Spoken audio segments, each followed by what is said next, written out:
You, John Fitzgerald Kennedy, do solemnly swear I, John Fitzgerald Kennedy, do solemnly swear that you will faithfully execute the office of President of the United States that I will faithfully execute the office of President of the United States and will, to the best of your ability, and will, to the best of my ability, preserve, protect, and defend the Constitution of the United States. preserve, protect, and defend the Constitution of the United States. So help you God. So help me God.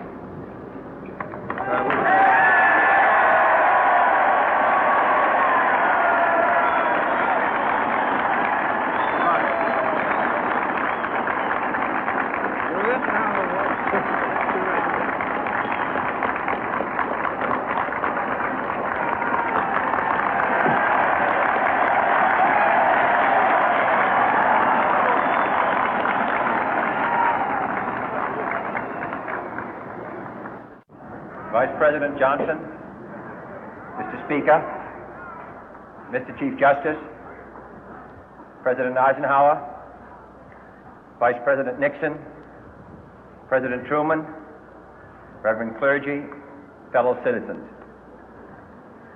We observe today not a victory of party, but a celebration of freedom, symbolizing an end as well as a beginning, signifying renewal as well as change. For I have sworn before you and Almighty God the same solemn oath our forebears prescribed nearly a century and 3/4 ago.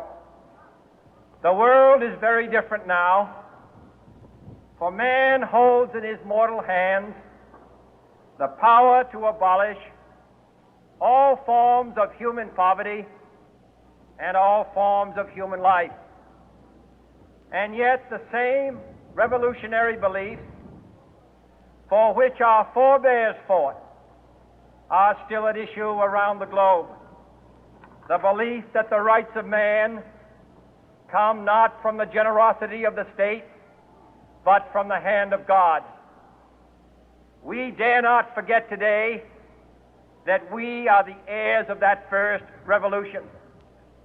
Let the word go forth from this time and place to friend and foe alike that the torch has been passed to a new generation of Americans born in this century, tempered by war, disciplined by a hard and bitter peace, proud of our ancient heritage, and unwilling to witness or permit the slow undoing of those human rights to which this nation has always been committed and to which we are committed today at home and around the world.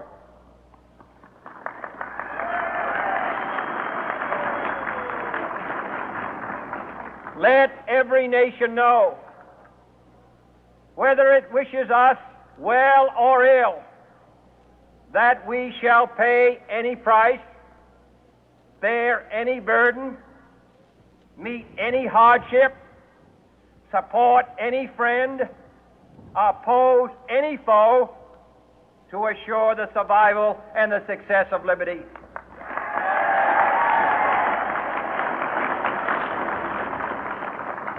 This much we pledge and more. To those old allies whose cultural and spiritual origins we share, we pledge the loyalty of faithful friends. United, there is little we cannot do in a host of cooperative ventures. Divided, there is little we can do, for we dare not meet a powerful challenge at odds and split asunder.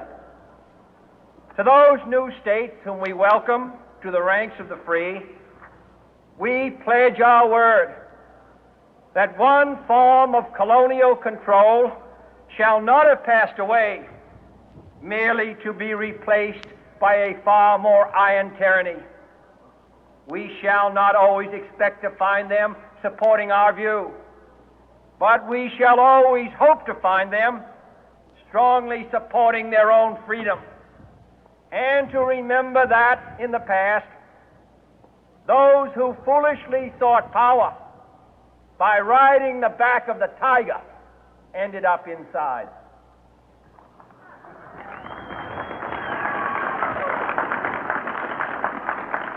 To those people in the huts and villages of half the globe struggling to break the bonds of mass misery, we pledge our best efforts to help them help themselves for whatever period is required, not because the communists may be doing it, not because we seek their votes, but because it is right.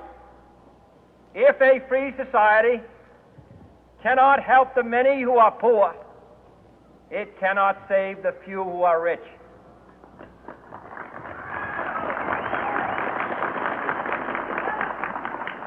To our sister republics south of our border, we offer a special pledge to convert our good words into good deeds, in a new alliance for progress, to assist free men and free governments in casting off the chains of poverty.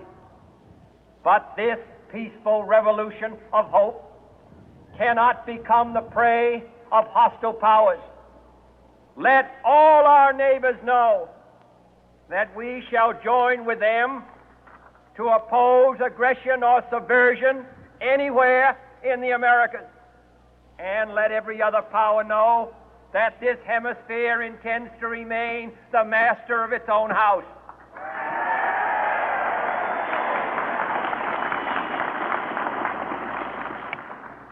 To that World Assembly of Sovereign States, the United Nations, our last best hope, in an age where the instruments of war have far outpaced the instruments of peace, we renew our pledge of support to prevent it from becoming merely a forum for invective, to strengthen its shield of the new and the weak, and to enlarge the area in which its writ may run. Finally, to those nations who would make themselves our adversary, we offer not a pledge, but a request that both sides begin anew the quest for peace. Before the